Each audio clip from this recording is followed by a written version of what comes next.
त्वमहीनः पिता वसो त्वं माता शतकृतो बभूवे अधाते सुम्नमीमहे।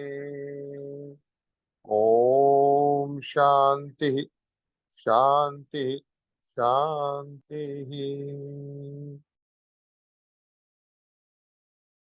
आदरणीय लखनलाल जी और आज के इस कार्यक्रम में भाग लेने वाले सभी विद्वान वक्तागण और सभी शुद्धि श्रोताओं, लखनलाल जी का ये बड़ा अद्भुत पुरुषार्थ है। मैं समझता हूँ यार जगत का एक रिकॉर्ड है, कितने लंबे समय से ये बहुत परिश्रम पूर्वक, लगन पूर्वक इस ज्ञान की सतत प्रवाह को बनाए रखे हैं पिछले लगभग 2.5-3 वर्ष से। मैं बहुत साधुवाद देना चाहता हूँ उनको। और इस सब का इस जो बेमिजाज चलती है इसका सबको लाभ उठाना चाहिए। काफी लोग उठा रहे हैं, नए नए लोग जुड़ रहे हैं। इसके लिए भी मैं आदरणीय लखनलाल जी को बहुत धन्यवाद देना चाहता हूँ। आज का विषय संबंध है ध्येय प्राप्ति के लिए अमोघ साधन, यही है ना लखनलाल? यही है सब्जेक्ट आज का। आपकी आवाज नहीं आ रही लखनलाल जी, आपकी आवाज नहीं आ रही। आज का विषय यही ना, ध्येय प्राप्ति के लिए अमुक साधन, यही साधन है ना विषय? जी हाँ, यही है। यही है। अच्छा अच्छा। तो इस पर हमारे आचार्यगण प्रकाश डालेंगे। मैं तो केवल इतना कहना चाहता हूँ कि निष्ठा और पुरुषार्थ, दूरदृष्टि, अथक परिश्रम, इसका कोई विकल्प नहीं है। यदि यह गुण व्यक्ति धारण करे तो निश्चित रूप से उसको अपने मंतव्य में, अपने ध्येय की प्राप्ति में सफलता मिल सकती है, मिलती है। हमारा परिश्रम बाधित हो जाता है, हमारी लग्न, हमारा जो समर्पण है वह भी बाधित हो जाता है। इस कारण से हमें इच्छित लक्ष्य की प्राप्ति नहीं हो पाती या विलंब से प्राप्ति होती है। तो इसमें पूज्य स्वामी रामदेव जी महाराज कहा करते हैं कि दूरदृष्टि, अखंड पुरुषार्थ, दूरदृष्टि, अखंड पुरुषार्थ, यह लक्ष्य प्राप्ति के साधन है। इसी पर हम लोग आगे बढ़े। हम सब मिलकर इस समय महर्षि दयानंद की 200 वर्ष मनाया जा रहा है। उसमें अधिक से अधिक लोगों को उनकी शिक्षाओं से जोड़ें। महर्षि के आगमन से भारतवर्ष में किस प्रकार से रूपांतरण हुआ, किस प्रकार से परिवर्तन हुआ, और आज समाज में जो भी हम व्यवस्था देखते हैं उसमें महर्षि का कितना योगदान है। चाहे वो स्त्री शिक्षा हो, अस्पृश्यता निवारण हो, जाति प्रथा का उन्मूलन हो, इन सब में महर्षि का कितना योगदान है, इसका जोरदार ढंग से प्रचार प्रसार करने की आवश्यकता है। इन शब्दों के साथ मैं पुनः हमारे जो सूत्रकार हैं, इसके संयोजक हैं लखनलाल जी को बहुत साधुवाद देना चाहता हूँ, धन्यवाद देना चाहता हूँ, और जो वक्तागण हैं उनका हार्दिक स्वागत करता हूँ। सबको जय हिंद, जय भारत, ओम। बहुत बहुत आभार। ये हमारे योग आयोग के नए अध्यक्ष मध्य प्रदेश सरकार के। एक बार जोरदार सभी लोग तालियां बजा करके उनका स्वागत कर, सम्मान कर अपने अपनी जगह करते। और बहुत धन्यवाद सबको, बहुत धन्यवाद। आइए आज के मुख्य वक्ता डॉक्टर कपिल देव शर्मा जी, स्वागत है आपका। और आपको आशीर्वाद मिल गया है हमारे सम्मानित वेद प्रकाश शर्मा जी से। आइए। जी जी, सबको नमस्ते जी। नमस्ते। नमस्ते जी, नमस्ते जी, नमस्ते।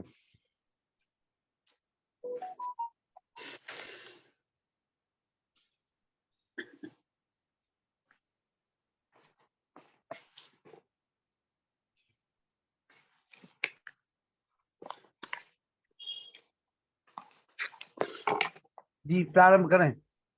हाँ जी, कर रहा हूँ, बस जरा सा ये स्टैंड को ठीक कर लीजिए, कर लीजिए।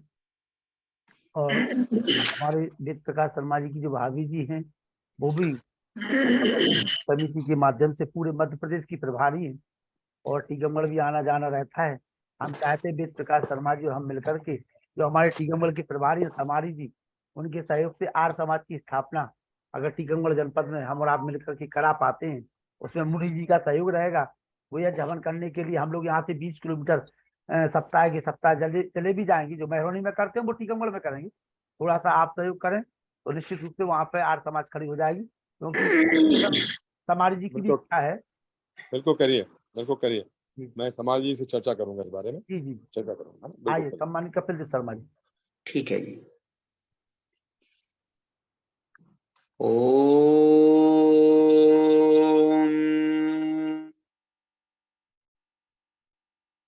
यास्ते शिवास्तन्वः कामभद्राः याभिः सत्यं भवति यद्वृणीषे ताभिष्टवमस्मा अभिसंविशस्व अन्यत्र पापीरपवेशयाधियः।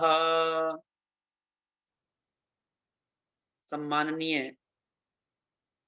हमारे इस कार्यक्रम के संयोजक भाई श्री लखनलाल जी आर्य, उपस्थित अभी जिनका हमने संबोधन सुना, हमारे आचार्य वेद प्रकाश जी, और सम्मान के योग्य मेरी सभी माताओं बहनों और मेरे सभी आर्य बंधुओं, परमपिता परमात्मा की कृपा से आज जो है आपके मध्य में आने का सौभाग्य प्राप्त हुआ और ध्येय प्राप्ति के अमोघ उपाय, ये विषय मैंने आज के लिए थोड़ा सा विचार करके रखा था, थोड़ा इसका स्वाध्याय भी किया था।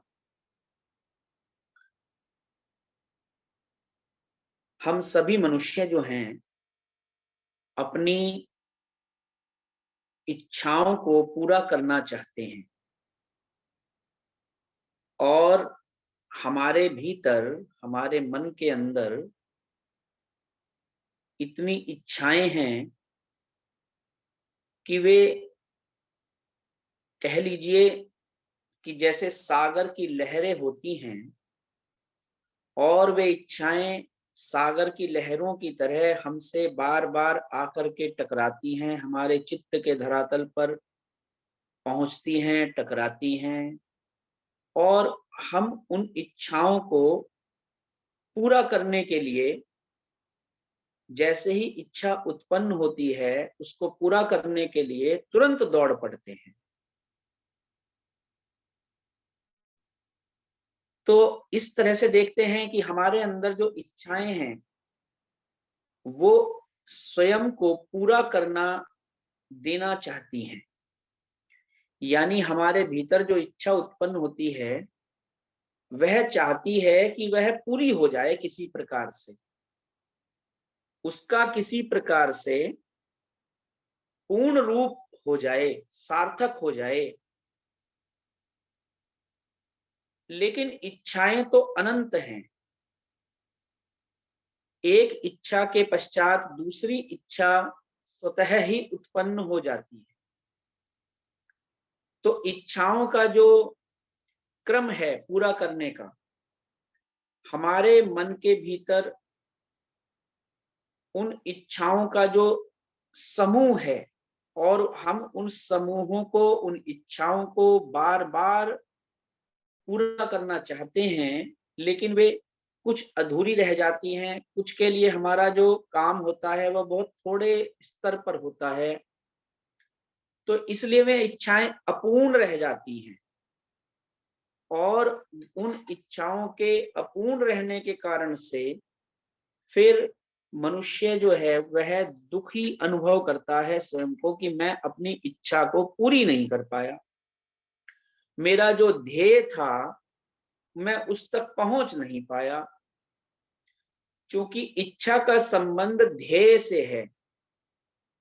यदि हमारा ध्येय जो है, यदि हमारा लक्ष्य जो है, यदि हमारा साध्य जो है वह दृढ़ होगा, वह मजबूत होगा,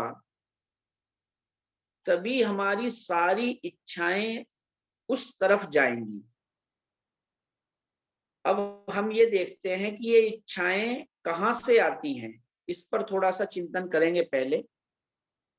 क्योंकि किसी के भी ध्येय को पूरा करने के लिए पहले हमें जानना पड़ेगा कि उस ध्येय को, उस लक्ष्य को जो हमने चुना है, बनाया है, वह लक्ष्य हमारा कहाँ से प्रारंभ होता है। तो हमारा हर लक्ष्य जो है उसका यदि कहें तो पहला जो उसका मूल रूप है वह इच्छा के रूप में ही प्रकट होता है। यदि आप उपनिषद पढ़ेंगे तो वहां पर भी जो है इच्छाओं का स्तर बतलाया गया है। जैसे कि आप बृहदारण्यक उपनिषद या आप छांदोग्योपनिषद पढ़ेंगे तो उसमें लिखा गया कि परमपिता परमात्मा ने, प्रजापति ने सबसे पहले एक इच्छा की, सो काम असृजत, उसने एक कामना की और ऋषियों ने ईश्वर की जो इच्छा है उस इच्छा को नाम दिया है ईक्षण शक्ति। क्या नाम दिया है जी? ईक्षण शक्ति। परमात्मा के अंदर जो इच्छा होती है उसको ईक्षण शक्ति के नाम से उपनिषद के ऋषियों ने बतलाया। और उसी इच्छा को ऋषियों ने जब समाधि की अवस्था में जाकर के देखा तो उन्होंने पाया कि वह जो ईक्षण शक्ति है, ईश्वर को, सृष्टि को रचने की, जीवों को शरीर धारण कराने की और ये सारा का सारा संसार का उपक्रम चलाने की, इसमें ईश्वर का कुछ भी स्वार्थ नहीं है। इस सृष्टि को बना करके चलाना, धारण करना, पालन करना, बिगाड़ना, बनाना, संयोजन, वियोजन, मिश्रण, विघटन, जो कुछ भी करना है, इस सारे कार्य में ईश्वर की निर्लिप्तता है, निर्लेपता है। यानी परमात्मा ने यह जो सृष्टि बनाई है, इस सृष्टि में ईश्वर अपने लिए इस सृष्टि के जीवों से, जिनके लिए सृष्टि बनाई है, और इस सृष्टि के पदार्थों से, प्रकृति से ईश्वर अपने लिए कुछ नहीं चाहता। इसलिए हमारे ऋषियों ने उसको एक नाम दिया, आप्तकाम। ईश्वर का एक उन्होंने ईक्षण शक्ति का थोड़ा सा एक नाम बढ़ाया, आप्तकाम। तो ईश्वर के भीतर तो आप्तकामता है, निष्कामता है। उसको हम लोगों ने, आप्तकाम को हम मनुष्यों ने समझा निष्काम कर्म करना, निष्काम होना। वेदों में कहा गया अकामो धीरो, एक मंत्र में आपने सुना होगा, अकाम है परमात्मा। तो वहां पर अकाम का मतलब परमेश्वर कोई काम नहीं करता, बिल्कुल निकम्मा है, कुछ नहीं कर रहा है, ऐसा बिल्कुल नहीं है। वहां पर तात्पर्य है, अकाम का अर्थ है आप्त काम होना, यानी जो आत्मा के कल्याण के लिए, जीवों के कल्याण के लिए कार्य करना है, उसको आत्म काम कहते हैं। और इसीलिए उसको कहा गया आप्त काम। एक दूसरा शब्द दिया आप्त काम। आत्म काम मतलब आत्मा का कल्याण करना, और आप्त काम मतलब जो वेदों का ज्ञान है, वह वेदों का ज्ञान जीवात्माओं के लिए प्रस्तुत करना। इसलिए ईश्वर को आप्त काम के नाम से संबोधित किया गया है। तो इसलिए जैसे कि ईश्वर के अंदर इच्छा उत्पन्न होती है और वह सृष्टि की रचना करता है, इसी तरह से हम मनुष्यों के अंदर भी इस प्रकार की इच्छा उत्पन्न होती है कि हम भी कुछ बनाएं। आपके जीवन के भी अलग अलग हम सबके लक्ष्य हैं। कोई सोचता है कि मेरे जीवन का लक्ष्य घर बनाना है। आप सब घर में रहते हैं, तो आपने बहुत अच्छा अपना साधन जुटाए और घर का निर्माण किया और घर में रहने लगे। जैसे आपके भीतर संरचना करने का भाव उत्पन्न हुआ कि मैं बेघर ना रहूं, इसी तरह से परमपिता परमात्मा भी इस सृष्टि को बनाता है, जीवों के शरीरों को बनाता है और जीवात्मा को उसका घर उसके घर तक पहुंचाता है। ये जो शरीर है एक मनुष्य का, ये आत्मा का घर है। इसको आपने महात्मा आनंद स्वामी जी की एक पुस्तक है मिट्टी का घर, वह भी पढ़ी होगी। और वेदों में भी कहा गया मृणमय, ये जो शरीर है मिट्टी से बना हुआ है, अर्थात पृथ्वी रूपी स्थूल पदार्थ आदि पदार्थों से मिलकर के बना है। तो इस शरीर को देखकर ही जीवात्मा को एक तो ये घर मिला, और जीवात्मा के भीतर भी कुछ ना कुछ संयोजन करने की, सृजन करने की इच्छा सदा ही जागृत रहती है। ऐसी इच्छा रहती है मैं कुछ बनाता जाऊं। कोई भी मनुष्य शरीर संसार में ऐसा नहीं है जो कुछ ना कुछ बनाने का भाव ना रखता हो। जैसे कि हमारे लखनलाल आर्य जी हैं, ये चाहते हैं कि एक ऐसा संगठन तैयार हो जो ऑनलाइन रूप से ये कार्यक्रम कर चलाता ही रहे, करते ही रहे, विद्वान साधक वो सब मिल करके। इसी तरह बाबा रामदेव जी हैं, वो चाहते हैं कि सारी दुनिया के अंदर योगियों का संगठन बने, ज्यादा से ज्यादा लोग योग का प्रचार प्रसार करने वाले हों। तो एक अधिकारी जैसे होता है या कोई भी व्यक्ति होता है, प्रधानमंत्री मोदी जी हैं, वो चाहते हैं कि देश पूरा संगठित होकर के रहे, पूरे देश के अंदर जो है लोग सद्भावना के साथ एक दूसरे के साथ मिलजुल करके विकास करें, एक दूसरे का उत्थान करें। तो इस तरह से हम देखते हैं कि हम सब मनुष्य, चाहे छोटे स्तर का व्यक्ति हो या छोटे स्तर से लेकर के बड़े पद पर पहुंचा हुआ बड़े से बड़ा भी अधिकारी होगा, तो भी उसके चित्त में एक यही भाव बार बार उत्पन्न होता रहता है कि मैं कुछ ना कुछ बनाऊं, कुछ ना कुछ बनाऊं। ये ईश्वर भी हर समय कुछ ना कुछ बनाता रहता है। उसका ध्येय क्या है? इस सृष्टि को चलाना। अब जो हम सब जीवात्माएं हैं, हम सबके भी ध्येय हैं। परमात्मा का ध्येय तो समष्टिगत है, समष्टि मतलब सबके कल्याण के लिए, परमात्मा का ध्येय तो ये है। लेकिन हम मनुष्य जो हैं वो समष्टिगत नहीं हो पाते, हम व्यष्टिगत रह पाते हैं।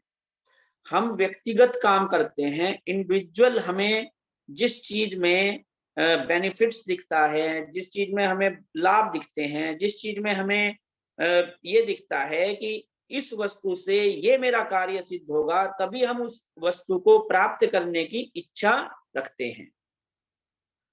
इसलिए जीवात्मा के भीतर जो शक्ति जगती है, उस शक्ति को हम कहते हैं संकल्प शक्ति। देखिए, ध्येय प्राप्त करने के लिए इच्छा होना पहली बात है कि इच्छा होनी चाहिए कि हमारी इच्छा उस ध्येय के लिए है। लेकिन वह जो इच्छा है, यदि वह कमजोर है, बलवती नहीं है, ठीक से उसमें बल नहीं भरा गया इच्छा शक्ति में, तो हमारी इच्छा जो है वह बस ऐसा ही होता है जैसे कि एक आप देखते हैं दिवाली पर बच्चे जो है वो फुलझड़ी या पटाखा कुछ भी चलाते, वो फुस हो जाता है एकदम से। तो ऐसी इच्छाएं हमारे भीतर उत्पन्न होती हैं और अपने आप नष्ट हो जाती हैं। आप कोई संकल्प अपने मन में धारण करते हैं किसी भी प्रकार का, तो उस संकल्प को पूरा करने की आपके अंदर यदि दृढ़ शक्ति है, दृढ़ इच्छा शक्ति है, तब तो आप उस संकल्प को पूरा करने का कार्य करेंगे। यदि आपकी जो इच्छा शक्ति है वह कमजोर है, वह कम है, थोड़ी सी भी उसके अंदर किसी तरह की रुकावट है, तो या कोई बाधा डाल रहा है, तो आप अपने ध्येय को, अपने लक्ष्य को वहीं छोड़ देंगे। आप सोचेंगे अरे इसके तो बहुत विरोधी हैं, इस काम के तो बहुत विरोधी हैं, मैं इस काम को नहीं करूंगा। मैं आपको एक उदाहरण देता हूँ। मैं सहारनपुर जिले के अंदर एक बार वेद पारायण यज्ञ, सामवेद पारायण यज्ञ करवाने के लिए गया। एक परिवार में ठहरे, जिस परिवार में यज्ञ था। तो वहां अब हमारा जो स्वभाव है वो आप जानते हैं, प्रातः काल उठने का है। थोड़ा अर्ली मॉर्निंग में हम उठ जाते हैं, थोड़ा अपना ध्यान प्राणायाम आदि जो भी है, आसन वगैरह दिनचर्या आदि पूरी करके और फिर अपने कार्यगत हो जाते हैं। तो आपने देखा होगा ऐसा सबके साथ ही होता है। तो अब उस परिवार के अंदर जो सदस्य थे, उन लोगों ने जो उस परिवार में एक योगाभ्यास में बहुत अधिक रुचि रखने वाले सज्जन थे, उनकी शिकायत की हमसे। उन्होंने कहा कि इनको कुछ समझाइए आचार्य जी, इनको कुछ बतलाइए, कुछ समझाइए। हमने कहा क्या हुआ? कह रहे कि ये जो है ना 2:30 बजे उठ जाते हैं, 3 बजे से पहले ही उठ करके चले जाते हैं और उठ करके प्राणायाम करने लग जाते हैं, उठ करके तेज तेज हंसने लग जाते हैं, उठ करके जो है व्यायाम करने बैठ जाते हैं। अब जब ये व्यायाम करते हैं तो हमें नींद आ नहीं सकती। घर का एक सदस्य ऐसे व्यायाम करने लग जाए तो दूसरों को नींद कहाँ आने वाली है? जब खटर पटर होती है कुछ, आप सोच सकते हैं। तो क्या होगा? फिर ये होगा कि दूसरे लोग सोचते हैं कि लो भाई अब तुम्हारा भी उठने का समय हो गया। तो वे कहते हैं ये 2:30 बजे उठ जाते हैं और हमें फिर बड़ी परेशानी होती है, इन्हें समझाइए कुछ करें। तो मैंने उनसे पूछा कि आप ये कब से कर रहे हैं? तो वो कहने लगे मुझे 15 वर्ष हो गए, 15 वर्षों से मैं इसी नियम पर चलता हूँ कि मैं 2:30 बजे से 3 बजे के बीच में उठ जाता हूँ। अब देखिए, ये एक जल्दी उठने के कारण से उनके अंदर जो संकल्प शक्ति जगी, उस संकल्प शक्ति के कारण से वो 15 वर्षों से लगातार उठ रहे हैं। और इसका लाभ उन्हें कितना हो रहा है? इसका लाभ उन्हें ये हो रहा है कि उनके शरीर में किसी प्रकार की व्याधि नहीं है और वो स्वस्थ हैं पूरी तरह से और अपने आप को बलवान समझते हैं। और उन्होंने संकल्प किया था कि मैं सामवेद पारायण यज्ञ करवाऊंगा, तो वो संकल्प भी पूरा किया। फिर आपके भीतर भी यदि इच्छा शक्ति आपकी मजबूत है, यज्ञ करने की इच्छा शक्ति है, संध्या करने की इच्छा शक्ति है, स्वाध्याय करने की इच्छा शक्ति है। अब क्या होता है ना, बहुत से लोग होते हैं पुस्तक खरीदते हैं किसी प्रकार से, पुस्तक मेले में जाते, कहीं जाते, इधर उधर घूमते फिरते और पुस्तक खरीद लेते हैं। और वो पुस्तक खरीद करके सोचते हैं, जिस समय खरीदते हैं मन बनाते हैं कि हम इस पुस्तक को पढ़ेंगे, पूरी पढ़ लेंगे। लेकिन जब उसको शुरू करते हैं तो 2, 3, 5, 10 दिन तक तो उसको पढ़ते हैं, स्वाध्याय करते हैं और बाद में उस पुस्तक को उठा करके एक तरफ रख देते हैं, भूल जाते हैं उस पुस्तक का नाम भी कि वो पुस्तक मैंने पढ़ने के लिए लगाई थी और मैं उसको पढ़ लूं। तो इस तरह से हमारे भीतर जो इच्छा शक्ति है वो थोड़ी सी देर तो उत्पन्न होती है, लेकिन थोड़ी देर बाद वो नीचे अपने आप गिर जाती है। कुछ समय के पश्चात आलस्य के कारण, प्रमाद के कारण, भूल के कारण, बहुत सारी व्यस्तताओं के कारण से हम उस इच्छा शक्ति को परे रख देते हैं थोड़ी देर के लिए कि हम बाद में पढ़ लेंगे और बाद में पता लगता है साल बीत गया, वो पुस्तक ऐसी की ऐसी रखी रही। तो इसलिए हमारी जो इच्छाएं हैं, उन इच्छाओं को जो व्यर्थ में उठती हैं अनगिनत में से, उनमें से हमें कुछ इच्छाओं को छांटना होगा। हमें बहुत सारी अनगिनत इच्छाओं को उठाने की बजाय कुछ सेलेक्टेड जो डिजायर्स हैं हमारी, बस उन्हीं को हमें पूरा करने का प्रयत्न, पुरुषार्थ करना होगा। पहली बात, इसके लिए ही मैंने अथर्ववेद के ये 9वें कांड का पहले सूक्त का 25वां मंत्र बोला है। और इसमें एक बहुत सुंदर बात कही गई। देखिए, मैं आपको बतला रहा हूं जो चीज, मैं आपको जिस स्थान पर लाना चाहता हूं अपने श्रोताओं को, उस स्थान से इस मंत्र का थोड़ा सा आपको अनुभव या दर्शन कहें, वो मैं कराने का प्रयास करूंगा। इसमें कहा गया, संकल्प देव, आप देखिए, संकल्प देव से प्रार्थना की गई, ठीक है ना। अब संकल्प देव कौन है? विचार कीजिए, संकल्प देव कौन हो सकता है? देखिए, जो आद्या शक्ति है, परमात्मा, हमारी सारी की सारी इच्छाओं को पूरी करने की शक्ति यदि किसी में है तो वो केवल और केवल ईश्वर में है। ठीक है, हमारी जितनी भी आज तक आपके जीवन की इच्छाएं पूरी हुई हैं, वो आपकी अपनी योग्यता से, आपकी अपनी शक्ति से पूरी नहीं हुई, बल्कि उसके पीछे परमात्मा खड़ा हुआ था। परमात्मा की शक्ति से हमने अपनी बहुत तरह की इच्छाओं को पूरा किया है। बिना परमेश्वर की शक्ति के हम अपनी इच्छाओं को पूरा नहीं कर सकते। तो वहां पर अपनी ही इच्छा शक्ति, ईश्वर की जो मैंने बताया था अकाम शक्ति है, जो आप्त कामता है ईश्वर के भीतर की, वह और जब जीवात्मा के भीतर के आत्म स्वरूप के संकल्प को जो उनका मिलना होता है, यानी ईश्वर की आप्त कामता और मनुष्य का संकल्प, ये दोनों के दोनों जब मिल जाते हैं तब संकल्प देव सामने प्रकट होते हैं। तो इस मंत्र में कहा गया कि यास्ते शिवास तन्वह काम भद्रा या भी सत्यम भवती यद वृणीशे। इतनी ऊंची प्रार्थना की गई है, मैं आपको इसका भाव अर्थ रूप में ला रहा हूं कि इस मंत्र में कहा गया परमात्मा की जो शक्ति है, ईश्वर की जो परमेश्वरी शक्ति है ना, उस परमेश्वरी शक्ति को स्मरण करते हुए ऋषि कहते हैं कि हे संकल्प देव, तेरे जो या भी सत्यम यास्ते शिवास तन्वय काम भद्रा, तेरे जो संकल्प हैं, जो उत्तम काम युक्त हैं, भद्र हैं, और जिनसे की जो संकल्प हैं वो पूरे हो जाते हैं। देखिए ध्यान दीजिए, यानी कि ईश्वर की शक्ति से जुड़ करके हमारे सब संकल्प पूरे हो जाते हैं।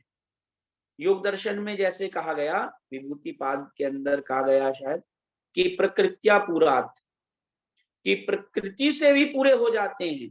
आपके भीतर यदि सत्य संकल्प जागृत होते हैं, हम सबके भीतर, आत्माओं के भीतर यदि सत्य संकल्प जागृत होते हैं, ईश्वरवत संकल्प जागृत होते हैं, तो परमात्मा की शक्ति हमारे संकल्प की पूर्ति करने के लिए उतर जाती है। जैसे कि महर्षि स्वामी दयानंद सरस्वती जी के भीतर शक्ति उत्पन्न हुई। पहले स्वामी दयानंद जी ने बहुत सारे योगियों से योगाभ्यास सीखा। गुरु विरजानंद जी से उन्होंने मथुरा में जाकर के अपना अध्ययन किया व्याकरण का, और फिर जब उनके भीतर ये संसार के कल्याण की भावना उत्पन्न हुई कि मैं ईश्वर के बताए हुए वेद के प्रचार प्रसार से लोगों का सुधार व्यवहार सब शुद्ध करूंगा, तब जो है परमात्मा ने उनको अपनी शक्ति समाधि की अवस्था में प्रदान की, उनके संकल्प को पूरा करने की शक्ति ऋषि को प्रदान की। और ऋषि ने फिर ईश्वर की ली हुई उस शक्ति से इस संसार को जो है शुद्ध किया। और आप ये देखिए, हम महर्षि दयानंद का जो बर्थडे कह लीजिए या 200वां जन्म दिवस के रूप में, उनके जयंती के रूप में मना रहे हैं, तो हम जितने लोगों का मन महर्षि स्वामी दयानंद सरस्वती जी के द्वारा लिखे गए सत्यार्थ प्रकाश से, ऋग्वेदादि भाष्य भूमिका से, उनके वेद भाष्य से, उनके ग्रंथों से, या उनके बताए हुए विचारों से, या उनके द्वारा जो निर्देशित प्रणाली को अपनाए हुए आर्य समाज हैं, जितने भी आर्य समाज हैं, वे सब के सब आर्य समाजों में जो यज्ञ होता है, जो संध्या होती है, जो स्वाध्याय होता है, जो कार्य होते हैं, जितना भी परोपकार का, सदाचार का, संसार में शुद्ध व्यवहार का कार्य होता है,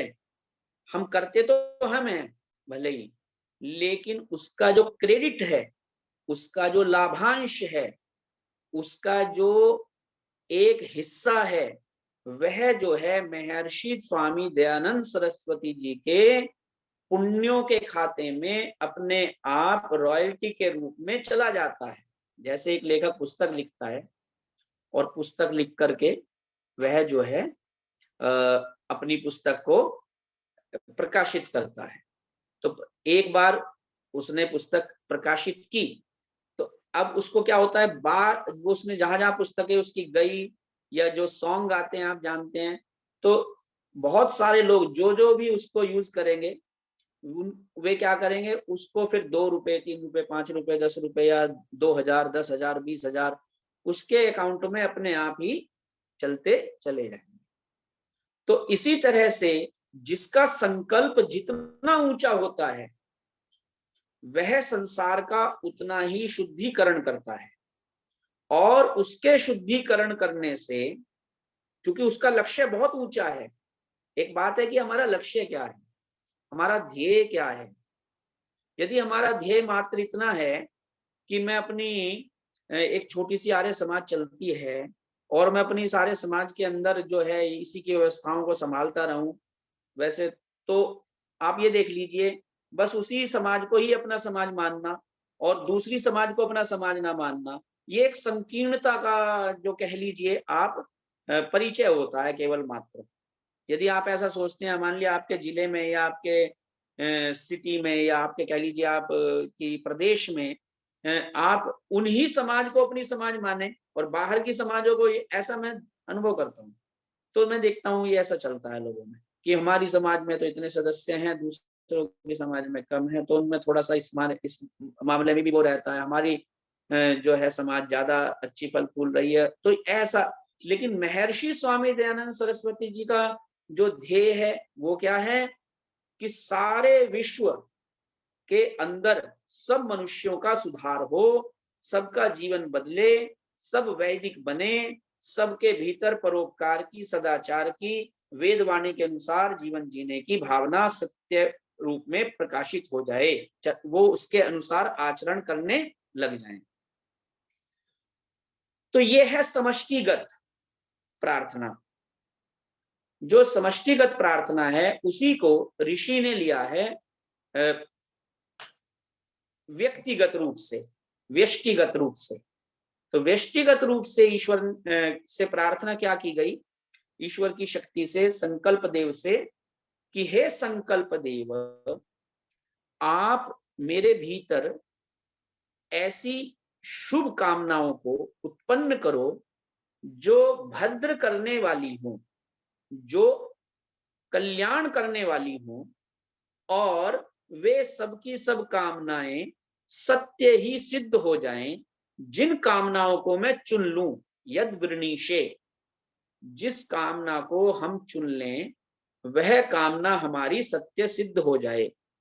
तो आप देखते होंगे जैसे कि व्यास भाष्य में भी लिखा हुआ है योग दर्शन के, कि महर्षि पतंजलि ने भी दिया है, सत्य प्रतिष्ठायाम तत्क्रिया फलाशयत्वम, ऐसे करके, कि जो मनुष्य जो है अपनी कामनाओं को सत्य से युक्त कर लेता है, फिर क्या होता है कि उसके संकल्प भी सत्य सिद्ध हो जाते हैं, यानी उसके काम जो है पूरे हो जाते हैं। और आप देखिए महर्षि दयानंद जी ने भी, जो हम कहते हैं ना वो सैनो बंधुर जनिता सविधाता में, तो उसमें भी आता है, हे मनुष्यों वह परमात्मा अपने लोगों का भ्राता के समान सुखदायक, सब कामों का पूर्ण करने हरा। वहां पे ये शब्द है, सब कामों का पूर्ण करने हरा। सब अच्छी कामनाओं को, जो सारे संसार के लिए समष्टिगत कामनाएं हैं, उनको पूर्ण करने वाला है परमात्मा, ये उसका स्वभाव है। तो ये परमेश्वरी शक्ति से ही संकल्प जब हम करते हैं तो वो संकल्प पूरा करने का सामर्थ्य ईश्वर से हम में आ जाता है। अब हमारे भीतर जो है 3 प्रकार की शक्तियां हैं जीवात्मा के पास। एक शक्ति तो है जीवात्मा के पास मन की शक्ति, जिस शक्ति के द्वारा वह अपने ध्येय को पूरा करने का प्रयास, पुरुषार्थ करने के लिए तत्पर होता है, उसको बोलते हैं मन की शक्ति। यदि आपका मन कमजोर है तो आप ध्येय की तरफ थोड़ा सा चल करके रुक जाएंगे।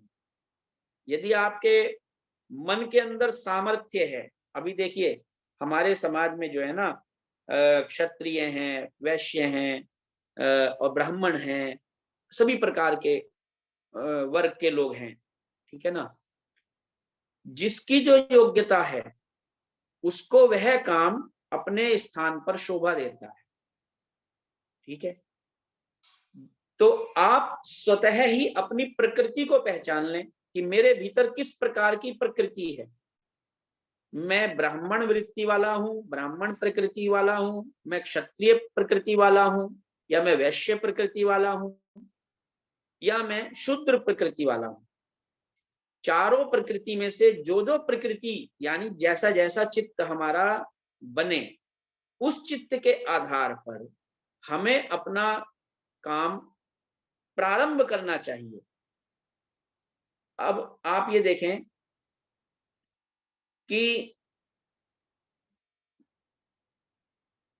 चित्त के अंदर बहुत सारे इच्छाएं, बहुत सारे संकल्प आपने उठा लिए,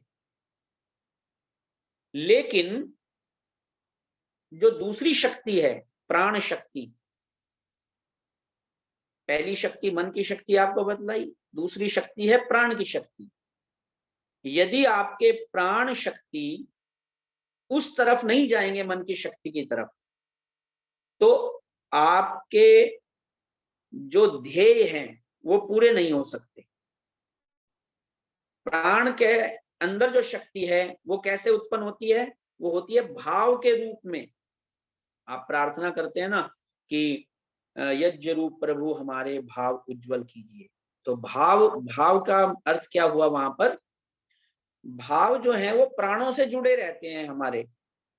हमारे चित्त में जैसा भी भाव उत्पन्न होता है, वैसे ही हमारे प्राणों को उसका समर्थन मिलता है। भाव से प्राण पुष्ट होते हैं और हमारे प्राण जो है भाव से पुष्ट होते हैं। जैसा भाव वैसे प्राण शक्ति बढ़ती है। यदि भाव में काम, क्रोध, लोभ, मोह, भय, ईर्ष्या, शोक, दुख, ये भाव अधिक आ जाते हैं, तो हमारे प्राण भी उसी प्रकार से क्षीण होने लग जाते हैं, नीचे की तरफ ऐसे डल हो जाते हैं बिल्कुल। तो मन के अंदर फिर इच्छा भी रहेगी, तो आपके प्राण काम नहीं, साथ नहीं दे रहे आपका, तो आप अपने ध्येय तक नहीं पहुंच पाएंगे। तो इसलिए मन की शक्ति ऊपर है, लेकिन प्राण की शक्ति उसके साथ मिलती है। तब हमारे मन की शक्ति के भीतर जो संकल्प है, आत्मा की शक्ति, आत्मा में जो संकल्प जगा, वह प्राण की शक्ति और मन की शक्ति को पा करके पूर्ण हो जाती है।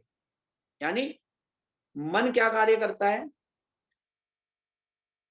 मन एक आकार का निर्माण करता है। जो ध्येय होता है, किसी का भी जो भी ध्येय है, मन उसकी आकृति अपने भीतर उत्पन्न करता है। यानी मन करता तो आत्मा है, लेकिन मन के भीतर वो आकृति उत्पन्न हो जाती है, वो आकार बन जाता है। चलो प्राण भी उसके साथ मिल गए, भाव भी आ गए मन में, ठीक है ना। भाव भी आए और प्राण काम भी करने लगा उसके अनुसार। भाव भी आ गए, मन, व्यक्ति भावुक हो जाते हैं ना, आप देखते होंगे भावुक हो जाते हैं जब अच्छे काम करते हैं ना, लोग भावुक हो जाते हैं। आप महर्षि दयानंद का जीवन चरित्र पढ़िए, देखिए आपके चित्त के भाव जो है ना ऐसे बदलने लग जाएंगे, ऐसे बदलने लग जाएंगे। आप जो है भीतर से इतने द्रवित हो जाएंगे कि महर्षि दयानंद जी ने कैसे कैसे अपने जीवन को तपाया, कैसे कैसे उन्होंने कष्ट सहे। कहीं 3 बैंगन खा रहे हैं और कहीं जो है 3 दिन बर्फ के टुकड़े खा करके अपना जीवन जी रहे हैं, लेकिन योगाभ्यास के प्रति उनकी लगन देखिए कितनी तीव्र थी। तो ये क्या था कि भाव भी उनके उतने बलशाली थे, मजबूत थे, मन की शक्ति भी उनकी मजबूत थी कि मैं ईश्वर को प्राप्त करके ही रहूंगा। ये उनके मन की भीतर की शक्ति के कारण ही उन्होंने पाया, और उन्होंने स्वयं पाया तो फिर सारे संसार को उसका रास्ता दिखाया पाने का। तो इसलिए भाव जो हैं जब वो उत्पन्न हो जाते हैं, तो मन के अंदर ऐसा एक आकार बनता है, मन के भीतर एक ऐसी संरचना बनती है, एक ऐसा व्यूह तैयार होता है कि, हाँ सही कह रहे हैं आप, एक ऐसा व्यू बनता है कि मैं इस काम को कर लूंगा, ये व्यू बन जाता है उसके भीतर चित्त में। जैसे मान लिया आप किसी वस्तु, आप बैठे हुए हैं, आपके मन में कोई बात आई कि चलो उस व्यक्ति से मिलकर के आए, और उस व्यक्ति का मिलने के इच्छा और फिर संकल्प और फिर आपके भाव बन गए कि मैं उस व्यक्ति से मिलकर प्रसन्न हो जाता हूं। तो आप अपने घर से निकले और आप वहां तक पहुंचते हैं और वो आपको बाजार में ही मिल गए। आप कह रहे थे कि मैं आपको ढूंढ रहा था और आप मिल ही गए मुझे, देखो कितनी अच्छी बात हो गई। तो ये होता है भाव। फिर जो मिलने के पश्चात आपके भीतर हर्षातिरेक होता है, वो भाव का प्रगाढ़ता में आ जाता है। जब योगी लोग भी समाधि में बैठते हैं, ध्यान लगाते हैं, तो वो जब ईश्वर की प्राप्ति करते हैं, अनुभव करते हैं, अपने ज्ञान, उनके ज्ञान से ईश्वर का प्रत्यक्ष करते हैं, तो उनके चित्त में भी बहुत सारे भाव उत्पन्न होते हैं। कभी करुणा का भाव आएगा, प्रेम का भाव आएगा, ज्ञान का भाव आएगा, बहुत तरह के भाव उत्पन्न होने लग जाते हैं उस समय। उसी को भाव का उज्जवल होना कहते हैं। अच्छा, अब जो मुख्य चीज है, एक तीसरी शक्ति है। तीसरी शक्ति है अन्न की शक्ति। अन्न की शक्ति कौन सी है कि मेरे भीतर भाव भी उत्पन्न हुआ, मेरे भीतर संकल्प भी उत्पन्न हुआ, मैंने ध्येय भी अच्छा रखा, और मेरे शरीर से या स्थूल रूप से उस जो बस मन के अंदर आकार बना था, तो उसको आकार को साकार बनाने की जो इच्छा उत्पन्न हुई, प्रयत्न हुआ, पुरुषार्थ हुआ, आचरण हुआ, व्यवहार हुआ, उसको कहते हैं अन्न की शक्ति से उत्पन्न ध्येय की सिद्धि मिलना। अन्न की शक्ति क्या है कि पहले भाप थी, समझ लो, जल जो है वो भाप के रूप में था, वाष्प के रूप में था, उसको आपने ठोस बना लिया अन्न की शक्ति के द्वारा। जल के रूप में लाए, प्राण की शक्ति के रूप में, और उसको ठोस बना लिया किसके रूप में? बर्फ के।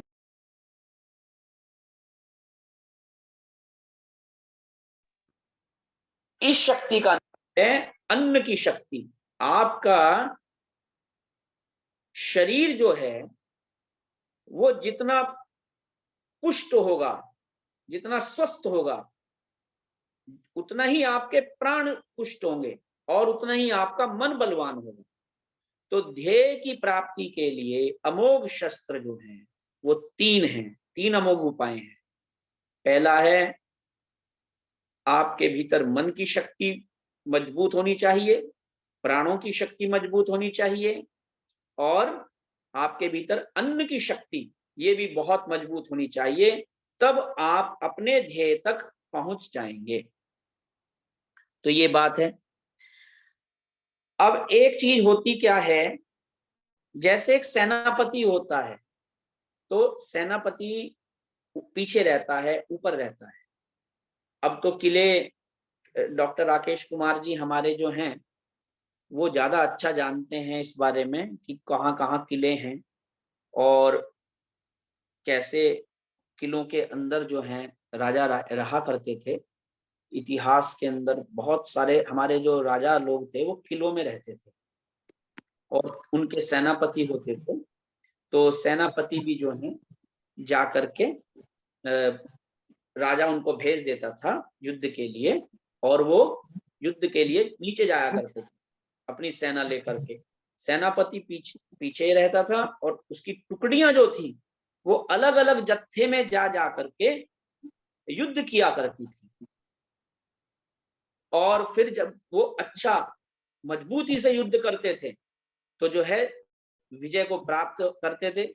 तो उसका पुरस्कार जो है, विजय पाने का पुरस्कार सेनापति को मिलता था, और सेनापति को जो पुरस्कार मिलता था तो उससे जो है राजा भी गौरवान्वित होता था, राजा उससे भी पीछे खड़ा रहता था।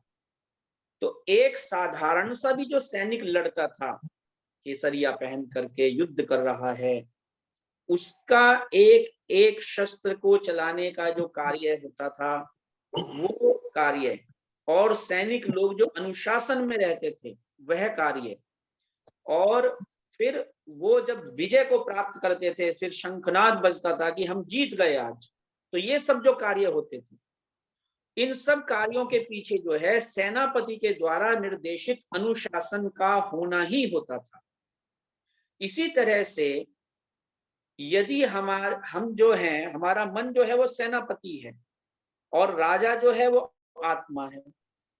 यदि हमारा मन रूपी सेनापति अपनी बहुत सारी जो डिजायर्स हैं, इच्छाएं हैं, जो शक्तियां हैं, ये तीनों प्रकार की शक्तियां दी हैं, यदि इनको अनुशासित करके चलता है तो ये शक्तियां अपने राजा को और अपनी सेनापति को जिता देती है। यदि ये सैनिक आपस में लड़ते हैं, विद्रोह करते हैं, है ना, इनमें आपस में विद्रोह है, अनुशासनहीनता है, वृत्तियों में अनुशासनहीनता है, हमें ये नहीं अगर पता कि हमें कब किस इच्छा को उठाना चाहिए, क्या बोलना चाहिए, क्या देखना चाहिए, क्या सुनना चाहिए, क्या कैसे जीना चाहिए।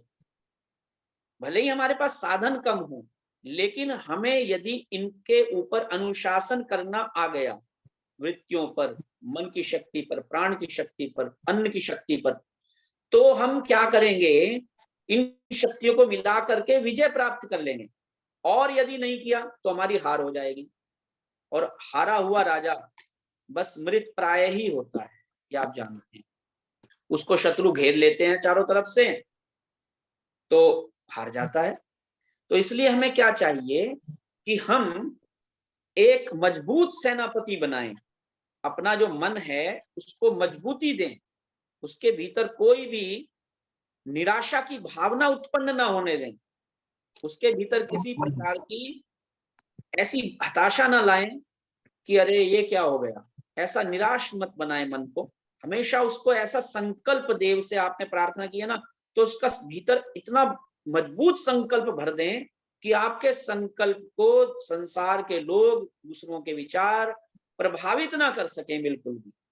तो ध्येय प्राप्ति करने का एक और अमोघ शस्त्र है, और वह है संकल्प देव को जागृत रखना, संकल्प रूपी यज्ञ में निरंतर आहुतियां देते रहना और उस अग्नि को बढ़ाए रखना। आज जो हम भारतीय लोग हैं, आर्य लोग हैं, हिंदू लोग हैं, ये हमारा सौभाग्य है कि हमारे पूर्वजों ने अपने धर्म की रक्षा के लिए, ज्ञान की रक्षा के लिए, वेद की रक्षा के लिए, राष्ट्र की रक्षा के लिए अपना सर्वस्व न्यौछावर कर दिया, अपना जीवन बलिदान कर दिया, लेकिन अपने संकल्प को नहीं गिरने दिया, और अपने संकल्प की मशाल को दूसरे को देकर के चले गए।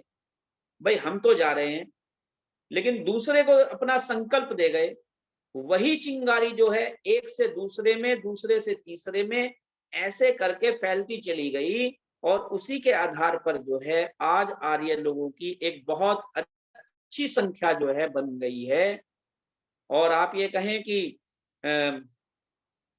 अपने भारतीय लोग जो हैं, यदि जो आर्य लोग हैं, सनातनी लोग हैं, सभी भाई मिलकर के हम इकट्ठे होकर के काम करेंगे, तो हमारे भीतर जो संकल्प होगा, हमारा जो भी नेता होगा, जो भी नेतृत्व, हम यदि किसी का एक का स्वीकार करके चलेंगे, क्योंकि उसका अभाव रहता है एक नेतृत्व में चलना हमारे सनातनी भाई, हिंदू भाई या आर्य भाई, इन सब की एक बहुत बड़ी पतन के कारण में से एक कारण है। तो हम किसी के नेतृत्व को स्वीकार जल्दी से नहीं करते, हमारा चित्त जो है जल्दी डामाडोल हो जाता है, तो इसलिए हम फिर पतित हो जाते हैं। फिर से दूसरे जो दुष्ट पापी शत्रु अरी ये हैं, ये हम पर शासन करने बैठ जाते हैं। और वेद में लिखा महावस्तेन ईशत, कि हमारे ऊपर मूर्ख, चोर, डाकू, लुटेरे ये लोग शासन ना करें। तो ऐसी वृत्तियां भी हम पर शासन ना करें, बाहर से ही नहीं भीतर से भी। ऐसी वृत्तियों का यदि हम पर शासन हो गया तो क्या होगा, हम परास्त हो जाएंगे, आत्मा परास्त हो जाएगी। तो ये बात है। अच्छा, इसी के लिए फिर संकल्प देव से प्रार्थना क्या की गई युक्ताभिष्ट वमस्मा अभिशम विशस्व अन्यत्र पापी रप वेशयाधिय। इतनी उत्तम बात है। कहता है वेद के ऋषि कहते हैं, हमारे वेद मंत्र कहता है, हे ईश्वर, अब ऐसा तो नहीं हो सकता ना कि केवल पुण्य पुण्य के भाव ही भीतर आएंगे, क्योंकि जीवात्मा जो है कभी अज्ञान के कारण से, उस अविद्या के कारण से उसके वशीभूत हो जाएगा, कभी जीवात्मा जो है तमोगुण के वशीभूत हो जाएगा, और तमोगुण और अविद्या के कारण से पाप की भावनाओं का जन्म चित्त में हो जाता है। तो यहाँ पर कहा गया परमात्मा यदि ये आएंगी भी, यदि ऐसे पाप के भाव, पाप के विचार, बुरे संकल्प, ऐसे ऐसे कुविचार चित्त में आ भी जाएंगे, कुसंस्कार चित्त में आ भी जाएं, तो मैं आपसे प्रार्थना करता हूं कि उनको मुझसे दूर हटा दीजिए, क्योंकि ये सामर्थ्य ईश्वर आप में है, क्योंकि आप ही मेरे चित्त के भीतर बैठे हुए हैं। आप मेरे चित्त से बाहर भी हैं, लेकिन ये काम मेरे चित्त में कोई संस्कार ऐसा पैदा हो जाता है, पाप का, बुराई का, अधर्म का कुसंस्कार पैदा होता है, कोई भी अनुशासनहीनता का, आलस्य का, प्रमाद का, वैर का, विरोध का, विद्रोह का, किसी भी प्रकार का, तो आप उसको दूर कर दीजिए। अब देखिए, आप देख रहे हैं, अनुभव कर रहे हैं कि जो लोग पाप कर रहे हैं, भ्रष्टाचार आ रहा है, घोटाले पर घोटाले पकड़े जा रहे हैं, चाहे कहीं से भी पकड़े जाएं, चाहे दिल्ली से पकड़े जाएं, चाहे बिहार के लोगों के पकड़े जाएं, कहीं के भी पकड़े जाएं, ये सारा का सारा कहां से निर्मित होता है? ये सारा भीतर मन के अंदर निर्मित होता है। पहले घोटाला जो है ना, यहाँ पर मन में होता है। तो सारी बुराइयां जो है वो मन में उत्पन्न होती हैं और फिर मन से बाहर फैलती हैं किरणें, उसकी पाप की किरणें हो या पुण्यों का प्रवाह हो। मन जो है, मन के भीतर से आप ये कहें कि मन के भीतर ज्ञान उत्पन्न होता है, लेकिन वो ज्ञान कहाँ से आता है? वह ज्ञान जो है, मन के भीतर ज्ञान भी बाहर से आता है, ऊपर से आता है, और ज्ञान भी ऊपर से आता है। यानी मन तो एक जड़ पदार्थ है, मन तो एक कहें कि एक धरातल मात्र है। उस धरातल पर यदि हम संकल्प देव से, ईश्वर से, परमेश्वरी शक्ति से जुड़ते हैं, तो उस ईश्वर का ज्ञान रूपी प्रकाश मन के धरातल पर उतर जाता है। यदि हम अविद्या से, प्रकृति से अधिक जुड़ जाते हैं और अपनी अविद्या को नहीं पहचानते, तो फिर उसका प्रभाव हमारे चित्त पर आ जाता है और फिर व्यक्ति, जीवात्मा ये घोटाले करने लग जाता है, जो आपके सामने आज दिखाई दे रहे हैं। और आज कल आप देख रहे हैं कि पूरे देश के अंदर यही चर्चा हो रही है कि ये घोटाले पकड़े गए। तो जैसे संकल्प प्रविष्ट हो जाएंगे चित्त के अंदर, वैसे ही शरीर, स्वरूप, आकृति प्राप्त हो जाएगी। ये बात है। अब देखिए, आपको मैं एक और छोटा सा उदाहरण देता हूं कि ध्येय को प्राप्त करने के लिए एक तो अपना स्थान निश्चित करके प्राप्त कर लें कि मेरा क्या स्थान है, मेरा ध्येय क्या है। ध्येय का चुनाव भी अच्छा करें, बहुत सारे लक्ष्य ना बनाएं, बहुत सारे ध्येय ना बनाएं, एक ध्येय बनाएं, एक लक्ष्य बनाएं, और अपने लक्ष्य को भूले मत। कुछ लोग होते हैं लक्ष्य बना तो लेते हैं लेकिन भूल जाते हैं, और लक्ष्य भूलने के कारण से वो फिर लक्ष्य पूरा होता नहीं उनका, और फिर वो दुखी रहते हैं। तो फिर लक्ष्य पूरा ना होने के कारण जो दुख भोगते हैं वो स्वयं भी भोगते हैं और मन में पछताते रहते हैं। हे परमात्मा, मनु दूसरों से मिलते हैं, मैंने तो ये चाहा था और मेरे साथ ये हो गया, मैं तो अपने बच्चे को ये बनाना चाहता था और बच्चा ये बन गया, मैं अपने बेटी को, बेटे को ये बनाना चाहता था, ये अपेक्षा रखता था और वो बन गया। तो ये इसलिए ऐसे संकल्प जागृत ना करें जो दूसरों पर आधारित हो। हम यहाँ पर अपने संकल्प को पूरा करने के लिए जन्मे। यदि हमारा संकल्प जो है वो ऊंचा है, राष्ट्र की रक्षा का है, राष्ट्र के निर्माण का है, तो हमारा संकल्प जो है उस संकल्प के साथ हजारों लाखों लोग जुड़ जाएंगे अपने आप। यदि हमारा संकल्प केवल अपने लिए है, मैं यदि अपने लिए केवल सोचता हूं, तो मुझसे केवल 10, 20, 50 लोग जुड़ पाएंगे। यदि आपका संकल्प सार्वजनिक है, सार्वभौमिक है, सबके लिए कल्याण के लिए है, तो सब लोग आपके साथ जुड़ेंगे। यह स्वाभाविक प्रकृति है मनुष्य जीवन की। अच्छा, अब मैं आपको थोड़ा सा और एक छोटा सा जो अनुभवात्मक रूप से ध्येय को प्राप्त करने का उपाय है, सिद्ध करने का उपाय है, वो थोड़ा सा बतलाता हूं संक्षेप से। जब आप प्रातः काल उठें, सुबह उठ करके, तो अपने भीतर उठ करके अपने चित्त में, चूंकि प्रातः काल सूर्योदय हो रहा है, तो अपने चित्त में उठ करके सबसे पहले एक भाव उत्पन्न करें, संकल्प जगाएं कि मैं प्रेम का सूर्य हूं, और जैसे सूर्य से किरणें निकल रही हैं, वैसे ही मुझसे भी प्रेम की किरणें निकल रही हैं। और दिन भर के फिर व्यवहार काल में आप सबसे प्रीतिपूर्वक व्यवहार करें। जब व्यवहार पर उतर जाएंगे तो यह उस गुण का आचरण हो गया जो आपने संकल्प किया था अपने चित्त के अंदर। तो एक तरीका ये है। फिर दूसरा तरीका है कि आप बैठेंगे, फिर प्रक्रिया में लाएंगे कि जैसे सूर्य प्रकाश दे रहा है, वैसे ही मैं भी ज्ञान रूपी प्रकाश सब स्थानों पर, सब मनुष्यों के भीतर पहुंचाऊंगा। तो ये भाव उत्पन्न करें। जैसे कि हमारे डॉक्टर राकेश शर्मा जी हैं, अब इतिहास के बारे में इतनी जानकारी उन्होंने प्राप्त की, इतना ज्ञान विज्ञान प्राप्त किया, इतनी पुस्तकें पढ़ी। अब पुस्तक को पढ़ करके यदि केवल अपने चित्त में धारण करेंगे, केवल अपने मन में अपनी नॉलेज तक रखेंगे, तो क्या होगा, उसका लाभ फिर संसार को तो नहीं होगा। लेकिन वो क्या कर रहे हैं, निरंतर कार्यरत हैं, अपने साहित्य के माध्यम से, पुस्तकों के माध्यम से, ज्ञान के माध्यम से उस ज्ञान रूपी प्रकाश को फैला रहे हैं। तो हमें भी नई नई बातें पता लग रही हैं, हमें भी नहीं पता थी कि पुस्तकों के अंदर जो छिपा हुआ है या सत्य कहीं उद्घाटित नहीं हो पाया, या सत्य जो है वो कहीं पर कह लीजिए जैसे हीरा होता है, हीरे पर कीचड़ में पड़ा हुआ था, मिट्टी लगी हुई थी, लेकिन उसको किसी ने साफ किया, पोंछा, धोया और आपको दिखा दिया। अब आप उसके प्रकाश से लाभ ले रहे हैं, उस पदार्थ के, उस वस्तु के, उस ज्ञान के। तो ये क्या होगा, ये होगा उस ज्ञान को आपने प्राप्त किया और आप भी फिर फैला रहे हैं। तो ठीक इसी ही प्रक्रिया का आप पालन करते हैं कि ईश्वर के ज्ञान के प्रकाश को अपने भीतर ले आए और फिर उसको सब जगह बताया। तो ये दूसरी प्रक्रिया का भाग बनता है।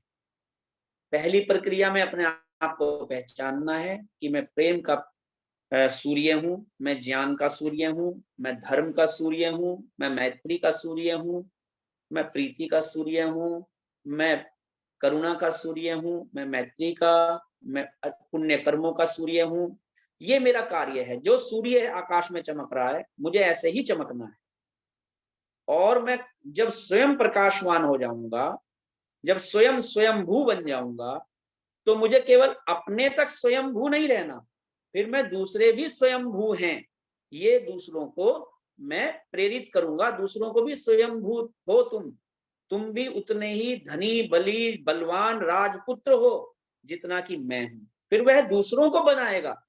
यही प्रक्रिया चलती है ऋषियों की, उसी को आप्त कामता कहते हैं। तो ऐसी भावना उत्पन्न होती है।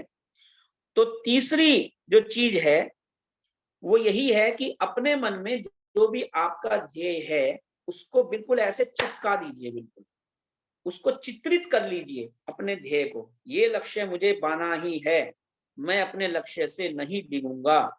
मेरा लक्ष्य ईश्वर भी है, मेरा लक्ष्य धर्म भी है, मेरा लक्ष्य राष्ट्र रक्षा भी है, और मैं अपने कर्तव्यों से, अपने धर्म से कभी भी मुख नहीं मोड़ूंगा। मेरा लक्ष्य संध्या करना भी है, मेरा लक्ष्य स्वाध्याय करना भी है, मेरा लक्ष्य सबसे अच्छा व्यवहार करना भी है। मैं अपने प्राणों की, मन की, अन्न की रक्षा करूंगा और दूसरों की भी रक्षा करूंगा। यह भाव जब उत्पन्न हो जाएगा, तब जो है हमारे सभी संकल्प सत्य सिद्ध हो जाएंगे। परम पिता परमात्मा ऐसी कृपा करें, संकल्प देव ऐसी कृपा करें कि हमारे भीतर ऐसी भद्र भावनाओं का जन्म हो, जिससे कि पाप भावनाएं उससे नष्ट हो जाएं और सब संसार का मंगल, कल्याण, हित हो। ओम शांति शांति शांति। बहुत बहुत आभार। और अब आपको जहाँ जाना हो घुमाइए, हुआइए। जी कल धन्यवाद। परसों जब भी मुलाकात मिले, समय मिले तो आप फिर से आइए। जी जी धन्यवाद। हाँ, आपका बहुत बहुत आभार। बहुत ही उत्तम विषय को हम सभी लोगों ने श्रवण किया। तो मैं निवेदन करूंगा व्यासचंद्र शास्त्री जी से, जब तक डॉक्टर राकेश कुमार जी गाड़ी का आनंद ले, नई गाड़ी का। अच्छा जी, राकेश कुमार जी नई स्कॉर्पियो का आनंद ले रहे हैं अकेले अकेले। आइए। ओम यज्ञाग्रतो दूरमुदैति दैवम् तदु सुप्तस्य तथैवैति दूरंगमं ज्योतिषां ज्योतिरेकं तन्मे मनः शिव संकल्पमस्तु। ओम सुषार स्थिरस्वानिव यन्मनुष्यान्ने नीयते भेषुभिर्वाजिन इव हृतप्रतिष्ठं यदजिरं जविष्ठं तन्मे मनः शिव संकल्पमस्तु। ओम शांति शांति शांति। भारत को समझो अभियान के अंतर्गत चल रहे विगत 2 वर्षों से अधिक आर्यों के महाकुंभ के सम्मानीय संचालक आदरणीय आर्य रत्न शिक्षक लखनलाल जी आर्य, और जिनका बड़ा ही सुंदर महत्वपूर्ण व्याख्यान अभी हम लोगों ने श्रवण किया, आदरणीय भ्रातृप्रवर डॉक्टर कपिलदेव शर्मा जी दिल्ली, और इसी क्रम में अन्य विद्वानों के भी प्रवचन, मातृशक्ति देवियों का विशेष रूप से भजन श्रवण करने का अवसर मिलता है। डॉक्टर कपिलदेव जी शर्मा के पूर्व आचार्य वेद प्रकाश शर्मा जी का भी, जो योग से संदर्भित मध्य प्रदेश के सामान्य अधिकारी हैं, उनका भी बड़ा ही सुंदर विषय को परिमार्जित करते हुए अपने उदार चित्त का किया है। निस्संदेह का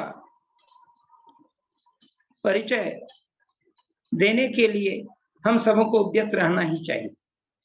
और आज का जो विषय है, ध्येय की प्राप्ति के लिए संकल्प देव से अपने आप को युक्त करना, अर्थात ध्येय के प्रति पूर्ण रूप से समर्पित हो जाना, यही का मुख्य विषय रहा है।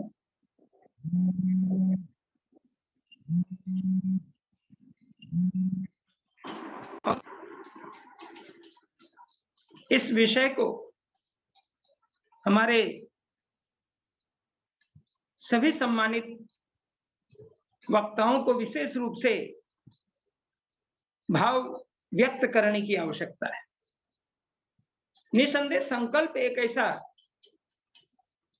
हमारे अंदर परमात्मा ने बल दिया है, मन के अंदर, आत्मा के अंदर, चित्त के अंदर, अंतःकरण के अंदर, उसकी परीक्षा की घड़ी चलने लगती है। और प्रत्येक मनुष्य को संकल्प का धनी होना ही चाहिए। बहुत सारे लोग बिना संकल्प से कोई काम करते हैं तो उसका फलाफल प्राप्त नहीं होता। लेकिन यदि हमने वैदिक धर्म में चलने का संकल्प ले लिया है, यदि हम उत्तम ध्येय को प्राप्त करने का संकल्प ले लिया है, तो निसंदेह इसके लिए हमें सचेष्ट होना होगा। और इसी सचेष्टता के ऊपर वेद के मंत्रों का हमारे बीच उदाहरण प्रस्तुत करते हुए कपिल जी ने बड़ा ही सुंदर विचार दिया है, उन्हें धन्यवाद है। और साथ ही साथ हम सबों को उद्वेलित किया है कि हम संकल्प शक्ति के उदार चित्त को धारण करें।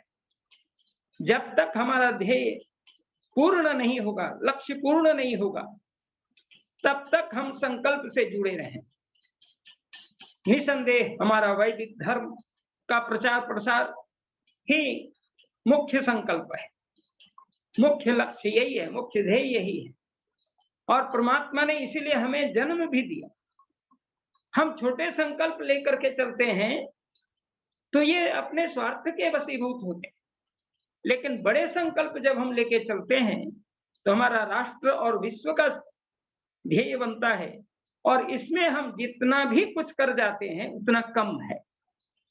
जितनी भी हमें सफलता मिलती है इस जीवन में, वह परमार्थ को जगाता है। और परमार्थ को जगाने के लिए हमें धर्मार्थ से जुड़ना होगा, क्योंकि धर्मार्थ काम मोक्षाणाम सद्य सिद्धिर्भवेन्न, यही उद्देश्य है। और प्रत्येक मनुष्य का यह भी लक्ष्य है कि हम सब सुखी हों। समस्त प्राणी का लक्ष्य होता है कि हम सुखी हों। और इसके लिए हमें संकल्प देव अर्थात परमपिता प्रभु जो संकल्प शक्ति देने का कार्य करते हैं, इसलिए वो संकल्प देव हैं। संकल्प हमारे बीच उत्पन्न करते हैं, हमें देते हैं अपने अमृत पुत्र मानव, हम सब उनके ही पुत्र हैं।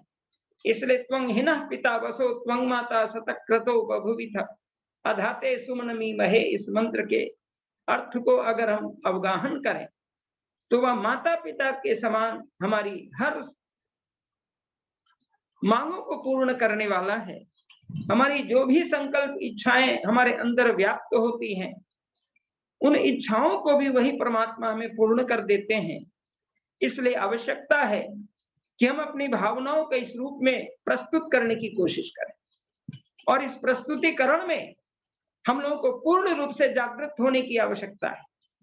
और इसलिए मन के जागृतावस्था के मंत्र मैंने उच्चारण किए हैं।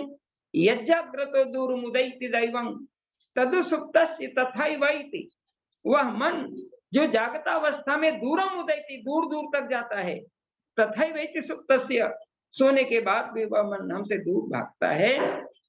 ज्योतिषाम ज्योति, ज्योति का ज्योति, प्रकाशकों का प्रकाशक, वह जो मन है, वह मन जो मेरे अंदर विद्यमान है, जिसके द्वारा हम संकल्प को पूरा करने वाले हैं, उस मन में सदा उत्तम ही शुभ संकल्प होवे। तत्मे मनः शिव संकल्प मस्तु, हमारा संकल्प कैसा हो? शिव हो, अशिव न हो, अर्थात शुभ हो, कल्याणकारी हो, सुखकारक हो, दूसरे के हितकारक हो, स्वयं अपना हितकारक जो हमारा हो सकता है इसमें हो। अर्थात अपने मन को शिव संकल्पी बनाने का मुख्य पाठ अदा करते हैं। और जब हम इसमें पुरुषार्थ को प्राप्त कर लेते हैं, इसमें गति कर लेते हैं, तो अंतिम मंत्र भी मैंने कहा है इसी संकल्प सूक्त के अंतिम मंत्र का, कि हम सुसारथी के समान, जैसे सारथी अपने घोड़े को, रथ के घोड़े को उत्तम गंतव्य स्थल पर आसानी से पहुंचा देता है, उसी प्रकार हम भी अपने लक्ष्य में बहुत आसानी से आगे बढ़ते जाते हैं। जैसे सुसारथी अपने घोड़े को, अपने रथ को गंतव्य तक पहुंचाने में बड़ी कुशलता के साथ पार लगा देता है, उसी प्रकार मन को हम उसी ढंग से मानते हुए मन के अंदर अपने को इतना बल और तेज को पैदा कर देते हैं, इतना संकल्प के हम धुन के पक्के हो जाते हैं कि हमारा मन भी तदनुकूल आचरण करने लगता है। और हम अपने मन की तमाम संकल्प साधना को उस ओर आगे बढ़ाते हैं। और अंत में फिर वही मन हमारे अंदर सिद्ध संकल्प को प्राप्त करा दे। बहुत बहुत आभार आपका। नमस्ते। और मैं निवेदन करूंगा doctor Rakesh Kumar R G से, अगर आवाज साफ आ रही हो तो जी। जी, आवाज आ रही है मेरी? हाँ आ रही है, आ रही है। अरे आप तो सिंह की दहाड़ है आपकी।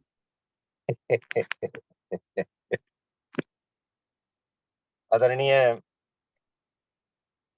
आज के मुख्य वक्ता कपिल देव शर्मा जी, मुझसे पूर्व वक्ता रहे व्यासनंदन शास्त्री जी, आदर और सम्मान के योग्य आर्य पुरुषोत्तम मुनि जी, डॉक्टर वेद प्रकाश शर्मा जी, बलराम सैन जी, आदर और सम्मान के योग्य अनिल नरुल्ला जी, श्री राम भज जी, मदान साहब, और माता श्री आर्य चंद्रकांता जी, आदर और सम्मान के योग्य हमारे संचालक महोदय और भारत को समझो अभियान के राष्ट्रीय संयोजक श्री लखनलाल आर्य जी। बहुत ही सुंदर वक्तव्य आज का रहा है, बड़े मनोयोग से मैंने उसको सुना है।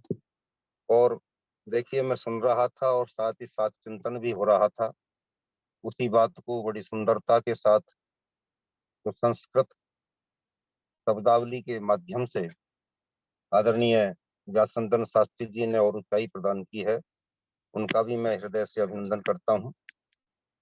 इसके अतिरिक्त मैं कहना चाहूंगा, दोनों ही विद्वानों का उद्देश्य उस राष्ट्रीय चेतना शक्ति को झंकृत करना था जिसकी आज आवश्यकता अनुभव की जा रही है। जब ना जाओ तुम, लग कुछ ऐसा रहा था कि जैसे हम आज उस मंत्र की श्लोक की व्याख्या चल रही थी कि आत्मानम रथिनम विद्धि बुद्धिम तु सारथिम विद्धि। जब आत्मा के अनुकूल बुद्धि और बुद्धि के अनुकूल मन हो जाता है तो सभी कुछ शिव संकल्प वाला होता चला जाता है, बनता चला जाता है। जब रथी के अनुकूल सारथी नहीं और सारथी के अनुकूल प्रग्रह नहीं, मन नहीं, तो सब कुछ टूट फूट जाता है, अस्त व्यस्त हो जाता है। यह बात घर पर भी लागू होती है, यही बात समाज पर भी लागू होती है, और यही बात राष्ट्र पर भी लागू होती है।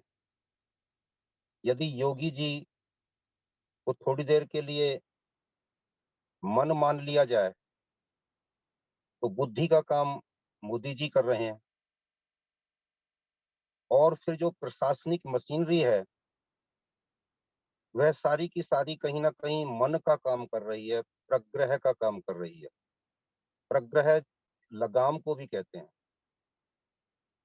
तो लगाम जो सारा का सारा प्रशासनिक तंत्र है, जो नीचे तक जाकर के प्रशासनिक नीतियों को, शासन की नीतियों को, लोकतांत्रिक नीतियों को प्रसारित करता है, नीचे तक उससे उसको बांधता है, नीचे वालों को ऊपर से, ऊपर वालों को नीचे से संयुक्त करता है।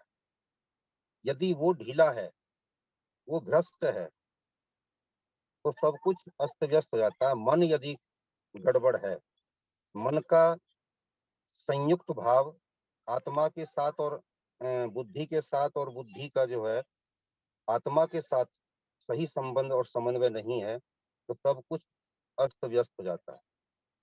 इसी व्यवस्था को हमारे यहाँ पर जब ये एक मशीनरी में काम करता है तो एक यंत्र होता है, इसी को प्रशासनिक मशीनरी, प्रशासनिक तंत्र कह दिया जाता है, एडमिनिस्ट्रेटिव मशीनरी आज की भाषा में।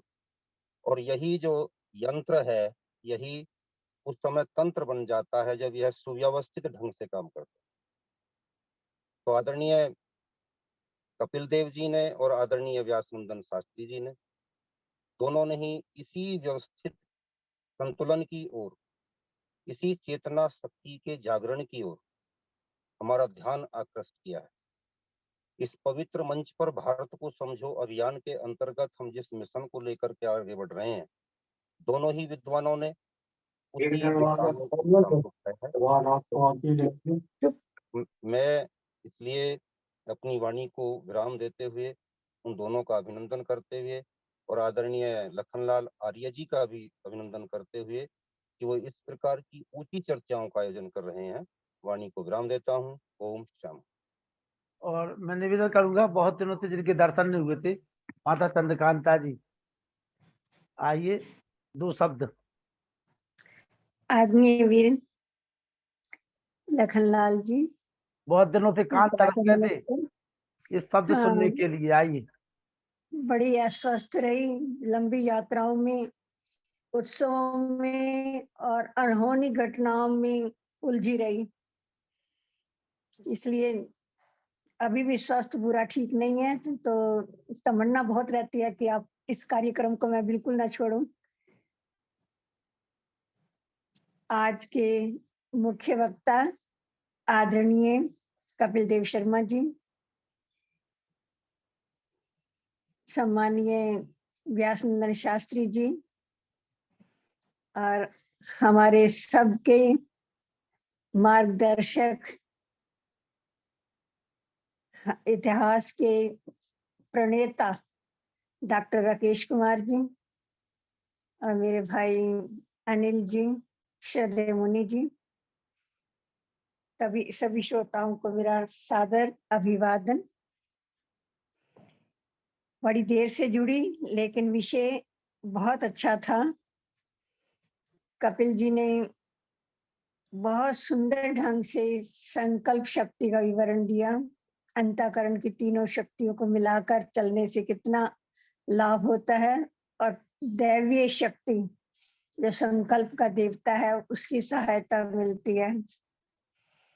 और इसी को हमारे व्यासनंदन शास्त्री जी ने संकल्प शक्ति के विषय में बहुत सुचारू रूप से वर्णन किया और राकेश गुप्ता जी ने तो और भी ज्यादा इसका वर्णन किया कि तीनों शक्तियां मिलकर जब सुचारू रूप से कार्य करती हैं तो सदैव उन्नति की ओर अग्रसर होते हैं।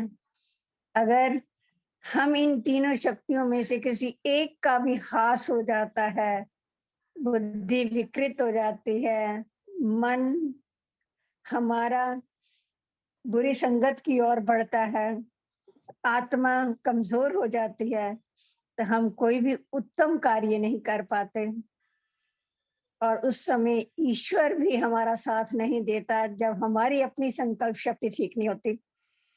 तो वैसे तो ईश्वर हमारे अंग संग रहता है, लेकिन हमारी आत्मिक शक्ति अगर सुदृढ़ होती है, मॉरली हम स्ट्रांग होते हैं, तो सारी कायनात मिलकर दैवीय शक्तियां हमारी सहायता करती है और हम आगे बढ़ते हैं। ये उदाहरण महर्षि दयानंद का, स्वामी श्रद्धानंद का और हमारे अनेक योगियों के पास है जिन्होंने विश्व के कल्याण के लिए अपना जीवन को आहूत किया। आप सबका बहुत बहुत धन्यवाद।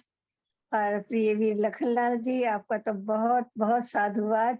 आप इतना उत्थान का कार्य कर रही हैं और मैं इतने दिन तरसती रही कि मैं कैसे भाग लूं, नहीं जुड़ पाई और आज भी बड़ी मजबूरी में उठ के बैठी हूँ कि नहीं, आज तो मैंने जुड़ना ही है। आगे देखा जाए। विषय बहुत अच्छा है कि ध्येय शक्ति को प्राप्त हम कैसे लोगों का करें। भी यहाँ मन नहीं लग रहा था आपके बिना, और लग रहा था कि माता चंद्रकांता जी पता नहीं कहाँ चली गई। मैं भी बहुत बहुत मिस कर रही थी आप सबको। चलिए, आपके दर्शन हो गए, सब लोगों ने आपको सुन लिया, सबको राहत भरी सांस धन्यवाद, ले रहे हैं। आपका अति धन्यवाद। धन्यवाद। आइए राम भजमदान जी, कल आप नहीं दिखाई दे रहे थे तो मन नहीं लग रहा था, कहाँ थे आप? कुछ ऐसे ही। अरे ऐसे कैसे छोड़ के चले जाओगे अभी? ऐसे ही अभी ना जाओ छोड़ के कि दिल अभी भरा नहीं। तो इसलिए थोड़ी देर के लिए, आज भी थोड़ी देर मैंने कहा, हाँ, माता चंद्रकांता जी का दर्शन हो गए जैसे आपने कहा, बहुत दिनों के बाद, तो बहुत ही अच्छा लगा, बहुत ही अच्छा लगा। हम भी बागेश्वर धाम की तरह मन पढ़ लेते हैं लोगों को, क्या चाहिए? अभी भी लग रहा था उनकी आवाज से नहीं, आपने ये देखा कि नहीं? बागेश्वर की तरह हम भी जो है बागेश्वर धाम की तरह मन पढ़ लेते कि आपको क्या चाहिए। धन्यवाद आपका, धन्यवाद। जी जी जी, बस अंतर इतना है कि वो दुकान चलाते, हम दुकान नहीं चलाते। जी जी जी, आइए सम्मानित श्री मुनि जी, मुनि जी, जी माता चंद्रकांता जी आ गई हैं, आइए। ओम ओम। ओम अकामो धीरो अमृता स्वयंभू रसेन तृप्तो न कुतश्च नो नः तमेव विद्वान विभाय मृत्युरात्मानं धीरम अजरम युवानम। परमात्मा, जैसा कि अभी हमारे सम्मानीय डॉक्टर कपिल देव जी और उद्बोधन में बता रहे थे, वह परमात्मा अकाम है, उसकी कोई कामना नहीं है। और फिर आपने एक उपनिषद का जो उदाहरण दिया है ईक्षण का, वो अकाम कामना रहित के लिए ही क्षण शब्द प्रयोग किया जाता है। और अमृत है, स्वयं है, उसको किसी के काम, अपने काम में किसी की उसकी जरूरत नहीं रहती है। ऐसे विश्लेषणों से आपने बहुत अच्छे लंबे ध्येय की प्राप्ति के अमोघ उपाय जो बताए हैं। साधुवाद। और हमारे सम्मानीय वेद प्रकाश शर्मा जी जो मध्य प्रदेश शासन से निवृत्त हैं, सम्मानीय व्यासनंदन शास्त्री जी और तो यज्ञ यथार्थकार सम्मान्य हमारे डॉक्टर राकेश कुमार जी। हम तो सुबह भी हमारी चर्चा हो गई थी डॉक्टर साहब से थोड़ी सी, लखनलाल जी को प्रयत्न थे, उन्होंने कहा तुम सीधे संपर्क करो उनसे। हमने चलो हम सीधे मिलते हैं, हमें तो डर लगता है नहीं तो सीधे से मिलने में। अरे हाईकमान से सीधे बात किया करे आप अब। हाँ नहीं, हमने कहा लखनलाल जी के माध्यम से तो हम कर सकते किसी से भी, लेकिन लखनलाल जी का आदेश हुआ कि नहीं सीधे से जुड़ो डॉक्टर साहब से आप। तो थोड़ी चर्चा हो गई थी हमारी। मैं सम्मानित श्री प्रेम सचदेवा जी को देख रहा हूँ और राममत जी को, नरूला जी को, वेद प्रकाश जी। और जैसा कि अभी लखनलाल जी ने बताया है ना, माता जी चंद्रकांता जी के लिए सभी माताएं जुड़ी रही, मुझे हर दिन माता चंद्रकांता जी की याद आती रही। मैं सोचता रहा कि क्या वजह है कि इतने समय के बाद भी हम दर्शन नहीं कर पा रहे हैं। तो सभी के लिए साधुवाद। और आज का हमारा जो विषय सम्मानीय कपिल देव जी ने रखा हुआ था, उसी को लेकर के थोड़ा थोड़ा सा सम्मानीय व्यासनंदन जी ने और डॉक्टर साहब ने भी उसकी पुष्टि की हुई है, हमारे डॉक्टर राकेश कुमार जी ने। तो सभी का हृदय से आभार व्यक्त करता हूँ। अभी जो शब्द बोले गए थे ना, एक तमन्ना शब्द, एक या कौन सा बोला, मैं देखता हूँ हमारे सम्मान की वो क्या नाम, पंडित चंद्रशेखर शर्मा जी, बहुत हृदय में पीड़ा है आपके में। वो बार बार कहते हैं कि हम उर्दू शब्दों की जगह हिंदी शब्दों को फिट कर लें, और वास्तव में रख सकते हैं हम। जैसे तमन्ना को, जैसे इच्छा के ऊपर आज व्यक्ति हो रही थी हमारे सम्मानीय कपिल देव जी की, तो उन शब्दों को हम फिट कर सकते हैं। कोई बस हमें बस ध्यान देने की बात है, क्योंकि वही शब्द उर्दू के हम लोगों के दिमाग जहन में भरे हुए हैं। तो बहुत अच्छा होगा अगर हमें लोग इस बात पर ध्यान दें। और विषय को लेकर के आज हमारे रखा है, प्रेम सचदेवा के जी पात्र हैं आप जी। आइए, प्रेम सचदेवा जी दर्शन दे रहे हैं तो उनको भी प्रकट हो जाए थोड़ा सा। जी जी, आदरणीय लखनलाल जी, आपको स्वागत है आपका, नमस्ते। स्वागत। आपके संकल्पों को देखकर हम प्रेरित हुए और हमने भी संकल्प लिया कि हम आपको नहीं छोड़ेंगे। नहीं नहीं, ना हम आपको छोड़ेंगे ना आप हमें छोड़ेंगे।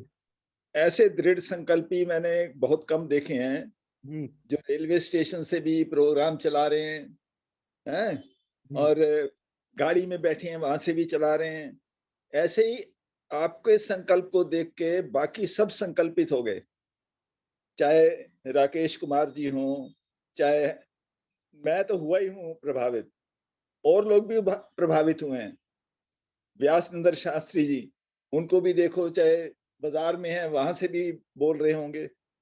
तो ये संकल्प जो है ये आपसे ही हम सीखे हैं और आपका बहुत बहुत आभार प्रकट करता हूं। बहुत अच्छे आज विचार रहे और मैं सिर्फ यही ऐड करना चाहता हूं कि हम ये भूल जाते हैं कि मन जो है ये जड़ है, कह देते हैं लेकिन भूल जाते हैं। इसलिए जो हमारे वैदिक विचार हैं उसमें मन को जड़ का है, उसको जड़ ही समझें। और जो भी हमारे संकल्प हैं वो सब आत्मा के संकल्प हैं। अब सत्यार्थ प्रकाश में जो नवम समोल्लास है उसमें आत्मा की 24 शक्तियां दी हुई हैं।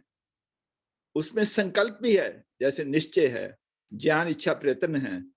ये सब जो अगर हम इनको एनालाइज करें तो हम इस निश्चय पर ही पहुंचेंगे कि हमें मन कुछ नहीं है, हम ही सब कुछ कर रहे हैं।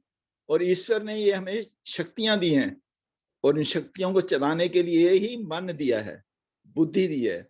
और मन जो है वो इन सब हमारे अंगों को चलाता है। अब मनोमय कोश के साथ सारे अंग जुड़े हुए हैं जी, और बुद्धि के साथ सारे ज्ञानेंद्रियां जुड़ी हुई हैं। और प्राण जो चैतन्य शक्ति है वो प्राण से जुड़ी हुई है, और प्राण में कोश है उसके लिए। ऐसे ही अन्न की शक्ति है तो अन्नमय कोश है। तो ये हम सत्यार्थ प्रकाश को अगर ध्यान से पढ़ें तो हमें ये सब चीजें पता लग जाती हैं।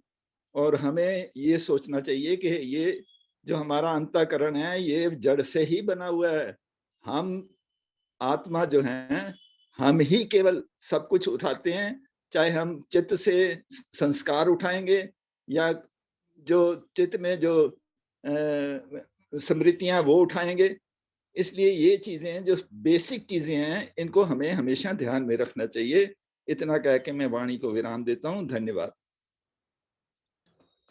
बहुत बहुत आभार। और आपका जो स्नेह, प्रेम, आशीर्वाद हमें मिलता रहता है, हम सदैव उसको सजू करके रखते हैं और रखेंगे, ऐसा विश्वास हम आपको दिलाते हैं। और मैं निवेदन करूंगा सम्मानित वेद प्रकाश शर्मा जी से, आए नाती पोतों के साथ।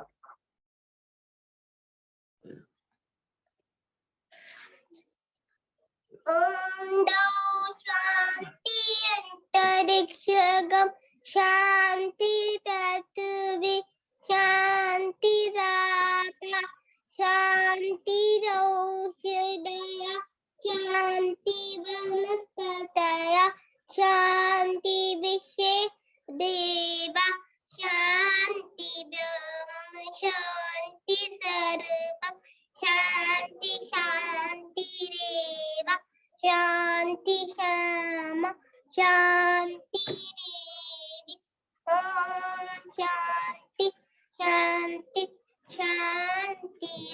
जो बोले सोवे सत्य सनातन वैदिक धर्म की जय।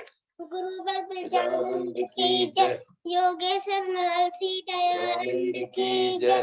मर्यादा पुरुषोत्तम श्री रामचंद्र की जय। योगेश्वर श्री कृष्णचंद्र की जय। बंधन लेख राम की जय। स्वामी श्रद्धानंद की जय। स्वामी आत्मानंद की जय। भारत माता की जय। गौ माता की रक्षा हो पालन हो, हर समाज अमर रहे, देश की ज्योति जलती रहे, आर्यों के महाकुंभ की जय।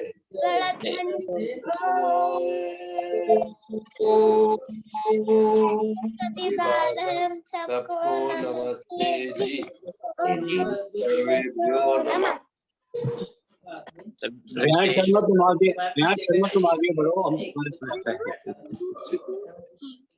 रेहान शर्मा आगे बढ़ो, हमारा साथ है। रेहान शर्मा को बहुत बहुत नमस्ते, बहुत बहुत धन्यवाद।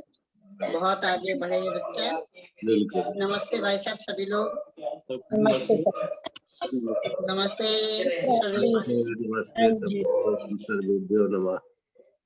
नमस्ते नमस्ते नमस्ते जी। चलिए, कल आचार्य मोक्षराज जी आ रहे हैं वेद अध्ययन, उस पर व्याख्यान लेकर के। आचार्य मोक्षराज जी बहुत सुंदर। अमेरिका कल लखन जी कल मोक्ष की प्राप्ति होगी। हाँ, कल जो है मोक्षराज जी आ रहे हैं और अमेरिका में भारत के प्रथम सांस्कृतिक राजनायक के रूप में बिल्कुल रहे। और आज हमारे बीच में मध्य प्रदेश योग आयोग के चेयरमैन, जिनको राज्य मंत्री का दर्जा रहता है, वेद प्रकाश शर्मा जी। हाँ, राज्य मंत्री का दर्जा है। बहुत अच्छे, गुड। तो वो अपने बीच में आज रहे, उन्होंने अपना आशीर्वाद दिया। इसी प्रकार से आगे भी वो जुड़े रहेंगे आप लोगों से। कहाँ पर रहते हैं? भोपाल में? भोपाल में। अभी पिछले 15 दिन पहले उनको शपथ दिलाई गई थी जी। एक बार करने दो स्टार्ट। चलिए, सभी को सादर नमस्ते। नमस्ते। 18 तारीख को डॉक्टर राकेश कुमार जी को आप लोग सुनेंगे कर्माबाई के ऊपर। हाँ, सम्मानित राकेश जी जुड़े हुए हैं, उनको हम देखा तभी मैंने 18 तारीख को। भाई साहब, 18 तारीख को आपका कार्य कब रहेगा? 18 से 17 में कर लो भाई साहब, 18-19 का तो हवन है ना। अरे तो फिर क्यों? हाँ, तो 18 का कब का कर दें फिर? वो 17 का कर दें। 18-19 तो घर पे है। घर पे है तो अभी आप हवन करिए, और जो हमारे दिल्ली के लोग हैं वो हवन भी करें, भजन भी करें, भोजन भी करें। जाइए। डॉक्टर साहब का 19 के बाद रख लो, 19 तारीख के बाद। हाँ, 19 के बाद। ठीक है जी, नमस्ते जी।